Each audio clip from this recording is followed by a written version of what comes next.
이 시간 하나님께서 주신 말씀 보겠습니다. 누가복음 5장 1절에서 11절입니다. 누가복음 5장 1절에서 11절까지의 말씀 우리 함께 읽도록 하겠습니다. 우리 한 절 한 절 교독하겠습니다. 제가 1절 읽겠습니다. 무리가 몰려와서 하나님의 말씀을 들을새 예수는 게네사르 호숫가에 서서 호숫가에 배 두 척이 있는 것을 보시니 어부들은 배에서 나와서 그물을 씻는지라. 예수께서 한 배에 오르시니 그 배는 시몬의 배라. 육지에서 조금 떼기를 청하시고 앉으사 배에서 무리를 가르치시더니 말씀을 마치시고 시몬에게 이르시되 깊은 데로 가서 그물을 내려 고기를 잡으라. 시몬이 대답하여 이르되 선생님 우리들이 밤을 새도록 수고하였으되 잡은 것이 없지만은 말씀에 의지하여 내가 그물을 내리리이다 하고 그렇게 하니 고기를 잡은 것이 심이 많아 그물이 찢어지는지라.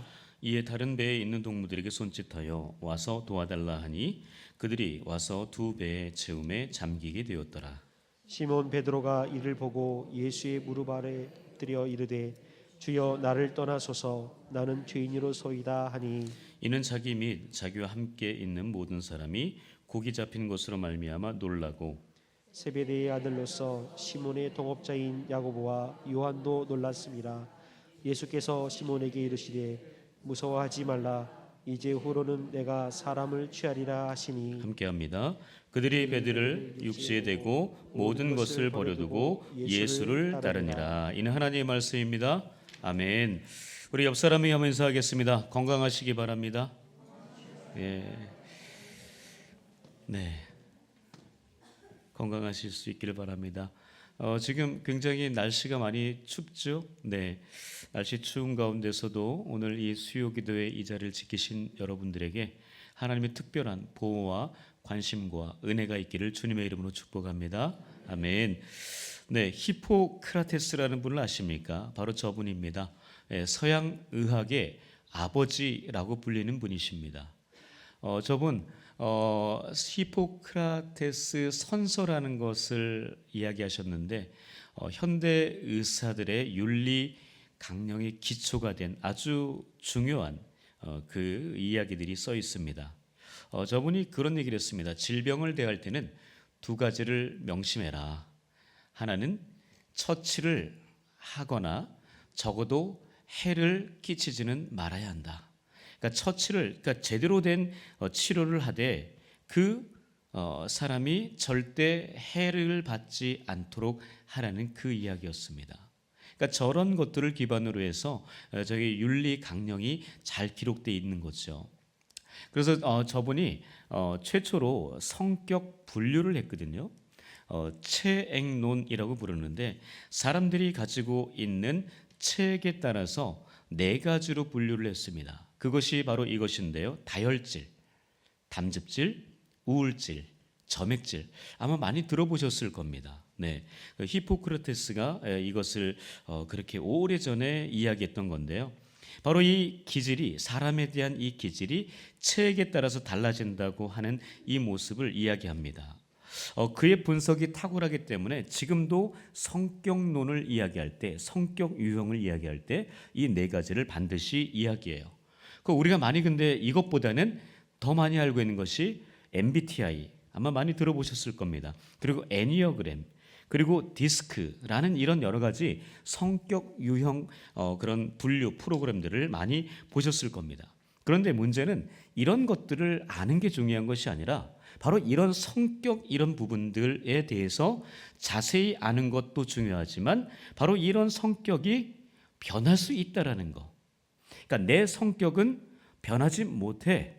내 성격은 성령께서도 주님께서도 어찌할 수 없어라고 그렇게 이야기를 하는 것이 아니라 바로 우리는 말씀 안에서 우리는 성령 안에서 이런 내가 가진 이 성품들 이런 기질들이 변할 수 있다라는 그것에 다시 한번 우리가 초점을 좀 맞춰야 될 것 같습니다. 여러분이 가진 성격 잘 아십니까? 여러분의 성격 스스로가 잘 아십니까? 더럽다는 거. 저는 어떨까요? 너무나 지저분하다는 걸 너무나 잘 알고 있습니다. 지금까지 30년, 40년, 50년 예, 우리 예담이는 조금 안지 덜 됐어요. 네. 정말 우리 스스로가 우리의 성격이 너무나 좋지 못하다는 것을 너무나 잘 알고 있어요. 그러나 장점들도 잘 알고 있습니다. 아, 나는 이런 장점이 있어. 그러나 그의 반면에 너무나 좋지 못한 단점들이 많이 있는 것을 우리는 잘 알고 있어요. 자, 그래서 먼저 우리에게 다혈질, 이 히포크라테스가 이 네 가지 중 담즙, 다혈, 우울, 점액 이 네 가지 중에서 다혈질에 대해서만 조금 더 이야기를 하려고 합니다. 다혈질을 이해하려고 하는 것은 다른 게 아닙니다. 바로 오늘 예수님의 12제자 중에 누구 얘기예요? 베드로 이야기입니다. 베드로가 어떤 사람이에요? 굉장히 다혈질적인 사람이라서 이야기를 하는 겁니다. 이 다혈질과 같은 사람, 이 부류가 베드로가 속하는데요.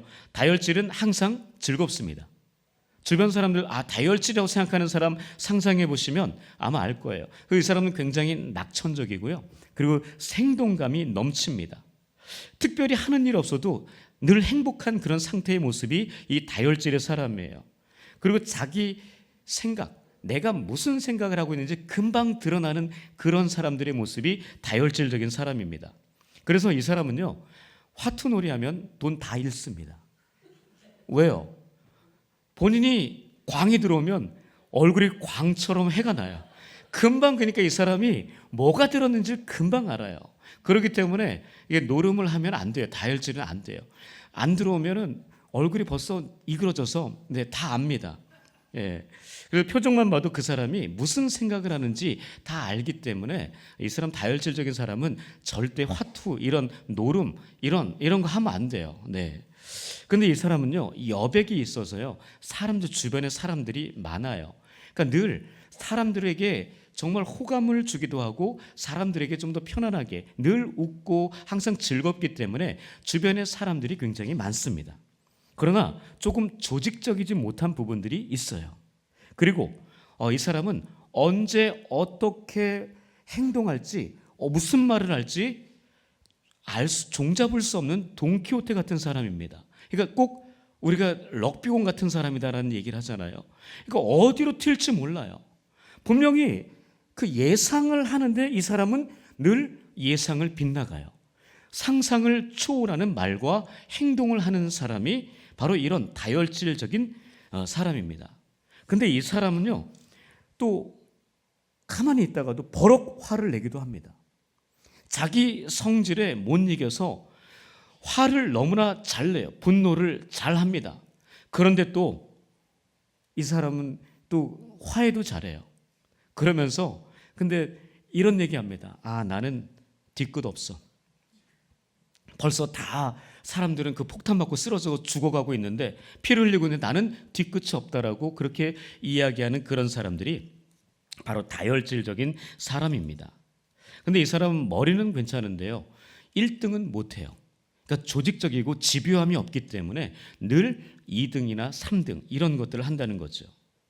그래서 이 사람은요, 그 뭔가 하는 일은 많은 것 같은데 정말 끝까지 잘 못하는 그런 경우도 많이 있다라고 이야기합니다. 그러니까 이런 유형이 다혈질의 사람인데요, 바로 베드로를 그렇게 이야기하는 그 유형의 모습을 우리가 베드로 하면 딱 이렇게 다혈질적인 사람, 그 다혈질적인 사람은 베드로의 모습인데, 여러분 성경에서 이게 좀 우리가 좀 찾아볼 거예요. 이렇게 해서 좀 베드로의 모습을 다혈질적인 모습을 우리가 하나하나 좀 볼 텐데, 바로 이런 모습들이 이래서 베드로가 이랬구나라는 것도 아마 분명히 느끼실 겁니다. 여러분, 우리가 3주 전에 12제자들에 대해서 이야기를 했었으면 12제자 기억하시죠? 네, 한번 보여주시겠습니까? 12제자, 네, 12제자 이렇게 다 있어요. 네, 첫 번째 그룹에 베드로, 네, 두 번째 그룹의 리더는 빌립, 세 번째 그룹의 리더는 알페오의 아들 야고보. 자, 이렇게 해서 이제 12명의 제자들이 있는데요. 자, 이제 이 수요일 오늘부터 12주 동안 12명의 제자들을 한 사람 한 사람 살펴볼 겁니다. 오늘 그래서 처음 이제 베드로를 시작하는 겁니다. 자, 오늘 본문은요, 베드로를 부르시는 장면이 등장합니다. 베드로의 소명장이라고도 이야기하는데, 이 베드로의 모습을 보면서 우리가 두 가지로 교훈을 얻어보도록 하겠습니다. 자, 첫 번째는요, 바로 주님 말씀에 순종하는 베드로입니다. 자, 누가복음 5장 4절에서 5절입니다. 함께 읽겠습니다. 시작. 말씀을 마치시고 시몬에게 이르시되 깊은 데로 가서 그물을 내려 고기를 잡으라. 시몬이 대답하여 이르되 선생님 우리들이 밤이 새도록 수고하였으되 잡은 것이 없지만은 말씀에 의지하여 내가 그물을 내리리이다 하고, 여러분 베드로는요 페트로스라고 이야기합니다. 헬라어 원어로 그렇게 페트로스라고 이야기하는데 그 본명이 시몬이에요. 베드로 그림 없어요? 예, 저겁니다. 네, 베드로, 페트로스. 그 시몬 본명이 시몬입니다. 네, 그래서 게바라는 말도 알잖아요. 아람어예요. 게바. 그리고 그 의미는 반석, 바위, 돌이라는 그런 의미를 가지고 있습니다. 바로 베드로가 저런 모습인데, 자 오늘 본문을 보시면은요, 이 게네사렛 호숫가, 이 게네사렛 호숫가라 이야기하면은요, 우리가 조금은 익숙하지 않은 것 같아요. 네, 그런데 여러분들이 다 아는 데예요. 갈릴리 호숫가입니다. 게네사렛 호숫가 같은 지명이라고 보시면 됩니다. 디베라 바다, 이건 또 어딘가? 이건 똑같은 데예요. 성경에 게네사렛 호숫가, 디베라 바다, 갈릴리 호숫가, 갈릴리 바다. 그러니까 그 호숫가가 너무 크게 다 똑같은 지명을 이야기하는 거예요. 바다라고 불릴 만큼 그렇게 넓은 곳을 바로 그렇게 지칭합니다. 바로 이곳에서 주님께서 그 많은 사람들을 모아놓고, 근데 주님이 모으신 게 아니죠. 바로 주님을 따라다니는 그 사람들, 하나님 말씀을 듣고자, 주님으로부터 그 말씀을 듣고자 이 사람들이 모여듭니다. 그런데 그 바닷가 그 근처에 모여든 거예요. 자, 그런데 그 주님께서 그 육지에서 말씀을 하시지 않고 시몬의 배에 오르십니다. 시몬의 배에 올라서 말씀을 선포하세요. 하나님의 말씀을 증거하십니다. 바로 그 말씀을 마치시고 시몬 베드로에게 그렇게 이야기하죠. 깊은 데로 가서 그물을 내려 고기를 잡아라. 그 이야기를 듣자마자 시몬 베드로 어떻게 합니까? 선생님, 우리가 밤이 새도록 고기를 잡았지만 한 마리도 잡지 못했습니다. 그러나 당신께서 말씀하시니 그 말씀에 의지해서 깊은 데로 가서 그물을 내리겠습니다. 라고 그렇게 이야기합니다. 여러분, 베드로는 어부잖아요. 그죠? 예수님의 신분은 뭐죠? 예수님의 직업은 뭐예요? 목수잖아요. 베드로가 바다에 익숙한 사람이에요? 목수가 바다에 익숙한 사람이에요? 베드로잖아요. 그런데 지금 누가 누구에게 훈계를 하는 겁니까? 누가 누구에게 가르치는 거예요? 목수가 어부에게 가르치고 있습니다. 이게 뭔가 말이 안 되는 것 같잖아요. 그런데 그 말을 어부, 그 바닷가에서 수십 년을 그렇게 살아왔던 어부인 베드로가 그 말을 듣습니다. 목수의 말을 듣고 깊은 데로 가서 그물을 내립니다. 바로 이것은 우리가 생각해 볼 때, 여러분, 우리가 순종할 수 있는 것, 그러니까 내가 할 수 있는 것, 그것을 할 때 진짜 순종이라고 말하기보다는 내가 할 수 없는 것, 내가 하기 싫은 것, 어떻게 보면 우리의 순종을 가로막는 가장 장애물은 뭐예요? 우리 서 권사님 무엇입니까? 권사님이 순종하기에 가장 나에게 장애물이라고 생각하는 게 뭐예요? 팔 다친 거? 네. 육신의 질병도 될 수 있죠. 그거는 육신이고요. 우리가 가장 주님 말씀에 순종하지 못하게 하는 것 중에 하나는 아마도 내가 가진 고집, 내가 지금까지 배운 지식, 그리고 내가 가지고 있는 그것에 대한 자존심. 여러분, 베드로가 그 자존심이 없었을까요? 어부로서의 자존심이 없었을까요? 어부로서 지식이 없었을까요? 뭔가 조직적으로 뭔가 학문을 통해서 배운 것은 적을지 모르지만 삶의 그 여러 가지 경험들을 통해서 알고 있는 것, 배운 것들은 너무나 많을 거예요. 어떻게 보면 이 목수인 예수보다 너무나 많은 그런 삶의 지혜를 가지고 있는 사람일 수도 있습니다. 굉장한 자존심이 있는 사람이에요. 바다에서만큼은, 물고기 잡는 거에만큼은 정말 타의 추종을 불허할 만큼 그런 능력 있는 사람일 수도 있습니다. 그런데 그 모든 자존심, 자기의 고집을 꺾었다는 거예요. 그러니까 이거는 자기가 순종하지 않아도 되는, 순종을 하지 않아도 되는, 할 수 없는 그런 일일 수도 있습니다. 하지만 그는 그것에 대해서 다 포기하고 마음을 접고 순종을 했다라는 거죠. 자기가 가지고 있는 고집, 지금 밤새도록 잡아봤잖아요. 그런데 오늘은 한 마리도 못 잡았다는 거죠. 물론 그런 날이 있었을지도 그 전에 있었는지 모르겠지만 그날은 그랬어요. 밤이 새도록, 여러분 얼마나 피곤했겠습니까? 밤새도록 그렇게 일을 했는데 한 마리도 잡지 못했으니까 더 힘들었겠죠. 여러분도 그러지 않습니까? 열심히 정말로 뭔가를 하려고, 뭔가 팔려고 준비를 해놨는데 그날 하나도 못 팔았어요. 뭔가 영업을 하려고 어디 계속 방문하고 누구 만나고 했는데 한 대도 못 팔았어요. 여러분 이런 경험들이 있잖아요. 저도 예전에 영업해봐서 알아요. 그렇거든요. 그럼 너무나 마음이 더 지쳐요. 육신도 힘든데 마음이 더 불안하고 더 괴롭고 정말 어떻게 할 수가 없어요. 여러분 근데 그때 나가서 지금 그물도 다 씻어버렸잖아요. 그런데 그물도 다 이제 영업 종료하는 거예요. 그런데 다시 가서 그물을 던지래요.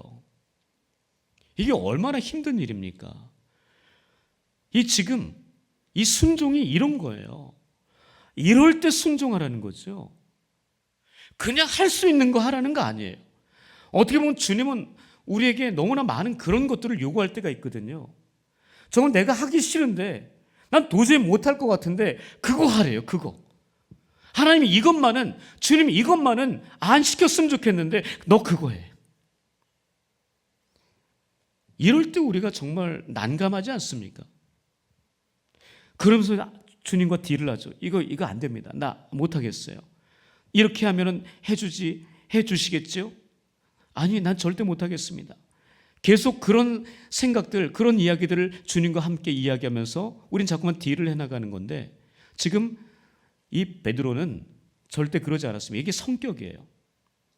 비록 지금 아무것도 내가 잡지 못했지만 주님이 하라고 하시니까 한번 해보겠다 이거죠. 해보겠습니다. 선생님, 내가 해보겠습니다. 그래서 했더니 무슨 일이 벌어진 거예요? 정말 두 배에 가득 채울 만큼 그런 놀라운 축복이 임한 거 아니겠습니까? 내가 할 수 없는 것, 그것을 순종할 때 주님께서 우리에게 큰 축복을 내려주실 줄 믿습니다. 내가 경험하지 못했던, 내가 알지 못했던, 내가 전혀 예상하지 못했던 더 크고 놀라운 비밀들을 우리에게 알려주시고 그렇게 우리의 삶을 가장 선한 길로 인도해 주실 줄 믿습니다. 여러분 두 번째는요, 이 베드로 사람을 낚는 어부가 되기 위해 모든 것을 포기했습니다. 사람을 낚는 어부가 되기 위해서 이제 고기 낚는 어부를 그만뒀다는 이야기죠. 본문 10절 11절입니다. 함께 읽겠습니다. 시작. 세베대의 아들로서 시몬의 동업자인 야고보와 요한도 놀랐습니다. 예수께서 시몬에게 이르시되 무서워하지 말라, 이제 후로는 내가 사람을 취하리라 하시니 그들이 베드로를 육지에 대고 모든 것을 버려두고 예수를 따르니라. 여러분 지금 지금 현장에는요 베드로만 있던 게 아니었습니다. 그의 동생 안드레가 있었고요. 그리고 세베대의 아들 야고보와 요한도 있었어요. 같이 어부의 일을 하던 그런 그룹이었습니다. 바로 그런 상황 가운데 같이 함께 있었는데 유독 시몬에게만, 베드로에게만 주님께서 말씀하신 거예요. 가서 물고기를 잡으라고. 그 명령을 듣고 순종해서 그 물고기를 다 잡았습니다. 잡고 나서 이 베드로는 그 옆에 있는 동료들에게도 함께 와서 그 그물에 걸린 그 물고기들을 함께 낚자고 이야기하죠. 그는 혼자만 챙기지 않았습니다. 함께 동업하는 동역자들을 챙긴 거예요. 참 괜찮은 사람이에요. 이게 다혈질적인 사람이에요. 자기 혼자 잘 먹고 잘 사는 게 아니에요. 다른 사람들도 함께 잘 살아가도록 옆에서 도와주는, 나눠줄 수 있는 그런 사람이 다혈질적인 그런 사람입니다. 베드로, 그러고 나서 주님께서 말씀하십니다. 이제 후로는 내가 사람을 취하리라. 지금까지 너는 물고기를 잡는 어부에 불과했지만 이제는 사람을 낚는 어부, 다시 말하면 하나님 나라 확장을 위해 사람들을 낚는 어부가 되어야 된다. 그렇게 주님께서 다시 새로운 사명을 그에게 부여하셨습니다. 베드로는 주님을 이렇게 만나고 나서 본인이 뭐라고 이야기하냐면 나는 죄인입니다라고 이야기합니다. 그러면서 나를 떠나시라고 이야기를 해요. 주님 앞에 엎드려서 그가 이 지금 축복을 받고 그 2배에 가득 채울 만큼 축복을 받고 주님 앞에 고백한 것이 주님, 나를 떠나소서. 나는 죄인입니다. 이런 고백을 했다는 거죠. 여러분, 아니 왜 그런 축복을 받았는데 갑자기 베드로가 왜 그런 얘기를 했을까요? 혹시 생각해 보셨습니까? 그러니까 못 잡았어요. 그래서 하나님 좀 잡게 했죠. 주님께 잡게 했잖아요. 근데 왜 나는 죄인이라고 이야기하면서 나를 떠나라고 말씀하셨을까요? 저도 생각을 해봤어요. 이게 대체 왜 베드로가 이 고백을 했을까? 근데 성경을 읽어봐도 행간을 봐도 왜 그랬을까란 혹시 거기에 대해서 이야기하실 분 있나요? 아니 왜 베드로가 나는 죄인입니다. 나를 떠나소서라고 이야기했을까?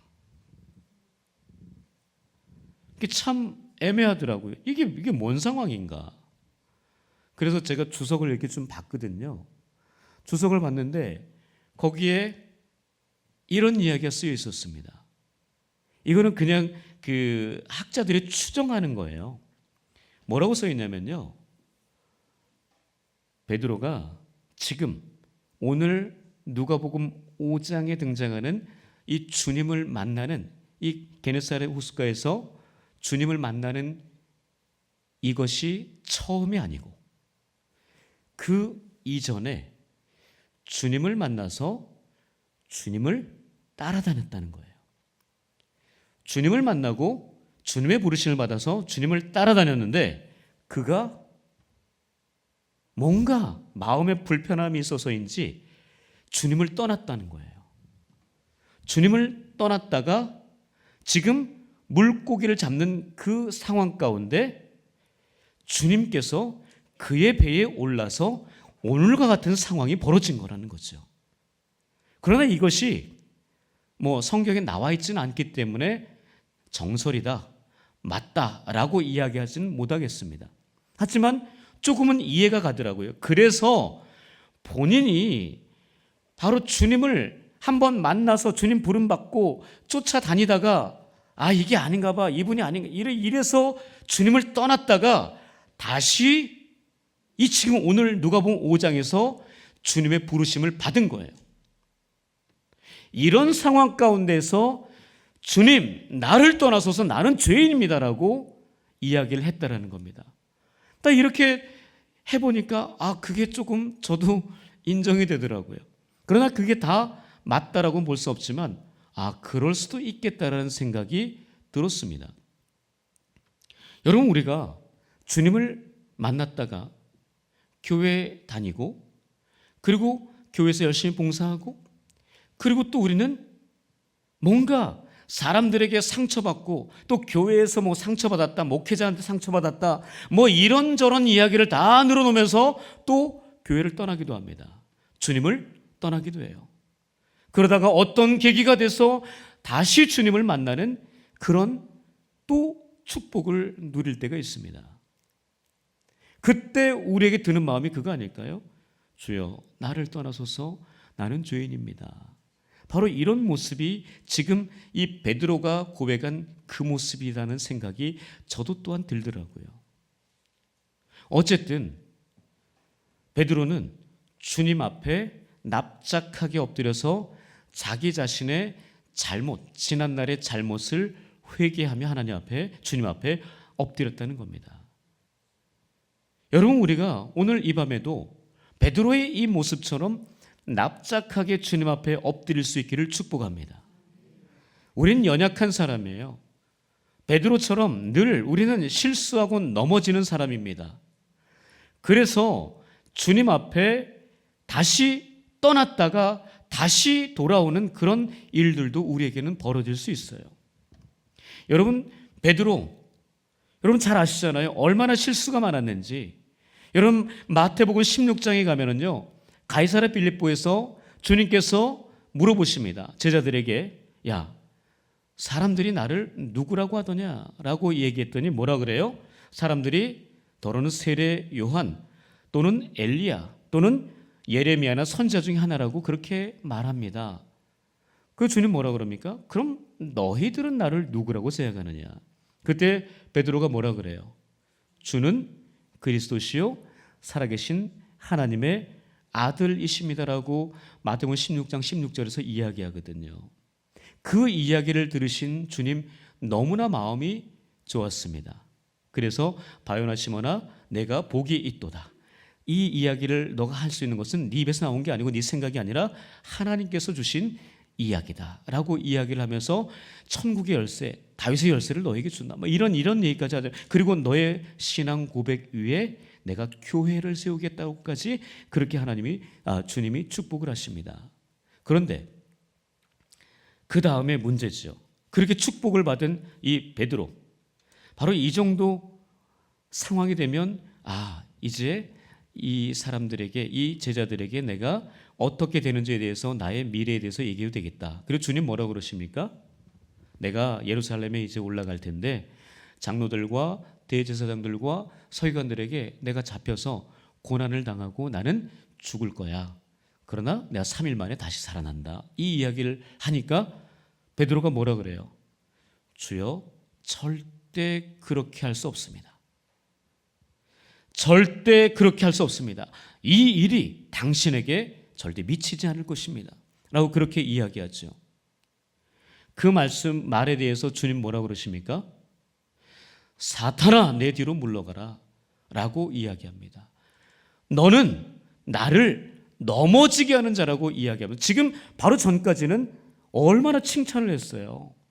그런데 지금 바로 그 자리에서 사탄이라고까지 이야기하면서 너는 나를 넘어지게 하는 자라고까지 이야기하면서 또 뭐라 그럽니까? 너는 하나님의 일을 생각하지 아니하고 사람의 일을 생각한다고 그렇게 이야기하십니다. 베드로가 얼마나 놀랐을까요? 아니 스승 되신 주님이 그렇게 고초당한다는데, 죽는다는데 그거 안 된다고 얘기했다가 사탄이 돼버리고 말았습니다. 베드로는 정말 자기의 있는 모습 그대로를 다 보여주는 사람이에요. 그러나 왔다 갔다 어떻게 어떤 모습으로 될지는 알 수 없는 사람이 바로 베드로입니다. 여러분, 이 베드로 마태복음 14장에서 어떤 일이 있는지 아십니까? 주님께서 제자들이 타고 가는 그 배에 밤늦게 주님께서 물 위를 걸어오셨습니다. 그때 주님께서 유령처럼 보이는 그 모습을 보고 유령이다라고도 이야기했지만 이제 제자들이 주님이다 라고 그것을 알아보고 그 베드로가 주님께 물 위로 걸어오시는 주님처럼 자기도 걸어보고 싶다고, 그렇게 나도 걷게 해달라고 합니다. 그래서 오라고 이야기하죠. 자, 그런데 걸어왔습니다. 물 위를 베드로가 걸었어요. 참 대단하죠. 물 위를 걸었는데 바람을 보고 빠져들어가고 맙니다. 주님을 바라볼 때는 분명히 걸었지만 바람을 봤을 때는 무서워서 빠지고 말아요. 그때 주님께서 그의 손을 붙잡으시고 뭐라고 그러십니까? 믿음이 작은 자여 왜 의심하느냐. 여러분, 우리가 이 지금 베드로의 모습을 보면서 참 대단하기도 하지만 너무나 사고를 많이 치는, 그러니까 우리가 그런 얘기 하잖아요. 참 손이 많이 가는 사람이다라고. 베드로는 참 손이 많이 가는 사람이었습니다. 여러분, 이 베드로 또 어떤 일을 해요? 그 주님 잡히실 때 겟세마네 동산에서 깨어서 기도하라고 그랬더니 잠만 자고, 칼로 그런 짓 하면 안 되잖아요. 그 대제사장 그 말고의 귀를 떨어뜨리는 이런 일. 그러니까 주님 또 어떻게 해요? 손이 많이 가잖아요. 또 귀 붙여줘야 되고. 이런 사람의 모습이었다는 거죠. 베드로 참 알 수 없는 그런 모습이 참 많습니다. 여러분, 그러나 가장 마지막에 하이라이트는 주님 마음을 너무나 힘들게 했죠. 뭐예요? 마지막 닭 울기 전에 3번 주님을 부인한 거였어요. 그런데 여러분, 주님이 그렇게 십자가에 달리시고 나서 요한복음 21장에 가면은 베드로를 다시 만나시는 장면이 등장합니다. 어디에서 만났어요? 게네사렛 호숫가. 여러분, 그 지금 누가복음 5장에 등장하는 그 호숫가, 갈릴리 바다, 거기에서 다시 주님께서 베드로를 만나십니다. 물론 친구들하고 같이 거기에서 고기잡이를 하고 있었어요. 여러분, 제가 지난주에 설교했던 베델로 올라간 야곱, 여러분, 베드로의 베델은 바로 게네사렛 호숫가였습니다. 주님을 처음 만났던 그 자리였거든요. 그리고 다시 한번 자기의 삶을 새롭게, 완전히 새롭게 시작할 수 있는 그곳이 바로 갈릴리 바다였습니다. 여러분의 이 지금 베드로처럼 또는 야곱처럼 주님을 만난, 다시 새롭게 나를 완전히 변화시킬 수 있는 그 자리, 여러분, 그 자리는 어디십니까? 제가 이야기했죠. 저는 운양교회 성전 바로 이 예배당이 되기를 간절히 바란다라고 말씀을 드렸습니다. 이곳이 바로 야곱에게 있었던 베델의 자리, 베드로에게 있었던 갈릴리 바닷가의 자리, 바로 이 자리가 될 수 있기를 축복합니다. 여러분, 이 베드로가요, 그렇게 요한복음 21장에서 요한의 아들 시몬아 네가 나를 사랑하느냐 라는 그 3번의 질문 속에서 내가 주님을 사랑하는 줄 주님 아십니다. 내 양을 치라, 내 양을 먹이라, 이런 고백을 하면서 완전히 회복됐죠. 그러고 나서 그가 회복된 그 마음을 가지고 주님께서 명령하신 대로 좀 기다려라, 성령이 임할 때까지 기다려라. 그래서 오순절 마가다락방에 성령이 임함으로 말미암아 그가 완전히 변화된 것을 우리는 볼 수 있습니다. 여러분, 그 변화된 모습이요, 베드로 사도가 기록했던 서신서에서 볼 수 있어요. 베드로전서 5장의 말씀 한번 보시겠습니까? 베드로전서 5장의 말씀, 자, 함께 읽어볼까? 5장 5절에서 6절입니다. 시작. 젊은 자들아, 이와 같이 장로들에게 순종하고 다 서로 겸손으로 허리를 동이라. 하나님은 교만한 자를 대적하시되 겸손한 자들에게는 은혜를 주시느니라. 그러므로 하나님의 능하신 손 아래에서 겸손하라. 때가 되면 너희를 높이시리라. 이 지금 베드로는 그렇게 하나님 앞에, 주님 앞에 주님 따라다니면서 사고도 많이 쳤지만 본인이 얼마나 교만했는지도 알게 됐죠. 그러면서 본인이 그렇게 말씀과 그리고 성령의 그런 기름 부으심을 받고 완전히 변화된 모습으로 저렇게 겸손을 강조하고 있습니다.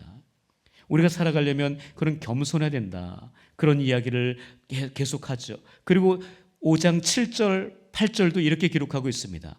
자, 함께 읽겠습니다. 시작. 너희 염려를 다 주께 맡기라. 이는 그가 너희를 돌보심이라. 근신하라 깨어라. 너희 대적 마귀가 우는 사자같이 두루다니며 삼킬 자를 찾나니. 뭐예요? 기도하라는 거죠. 본인은 겟세마네 동산에서 그렇게 잠만 쿨쿨 잤던 그런 사람, 이제 성령을 받고 나니까 완전히 변화된 거예요. 같이 기도하자고, 하나님 앞에 기도의 사람으로 살아가자고, 근신하자고, 깨어 기도하자고 그렇게 이야기를 합니다. 베드로 이렇게 다혈질적인 모습으로 어디로 튈지 모르는 그런 모습이 너무나 많이 있지만 바로 그 모습 속에서 다시금 하나님을 제대로, 주님을 제대로 만남으로 말미암아 성령을 체험함으로 말미암아 본인이 그 처음에 했던 그 순종의 모습, 그 순종의 모습을 회복하고 또한 그 순종의 모습과 함께 우리가 두 번째로 봤던 것은 뭐예요? 바로 그 두 번째로 봤던 것은 사람을 낚는 어부로서의 모습을 충분히 그는 감당했습니다. 바로 우리에게도 이런 모습이 분명히 회복되어야 할 줄 믿습니다. 먼저 주님 앞에 베드로처럼 순종하는 모습과 그리고 또한 그 순종하는 모습 속에서 이제는 사람을 낚는 어부로서의 그 사명을 잘 감당하는 그런 모습이 우리 가운데 회복될 수 있기를 주님의 이름으로 축복합니다. 아멘. 우리 같이 함께 찬양하도록 하겠습니다. 우리 말씀을 기억하면서 전능하신 나의 주 하나님 함께 찬양하며 나아가도록 하겠습니다.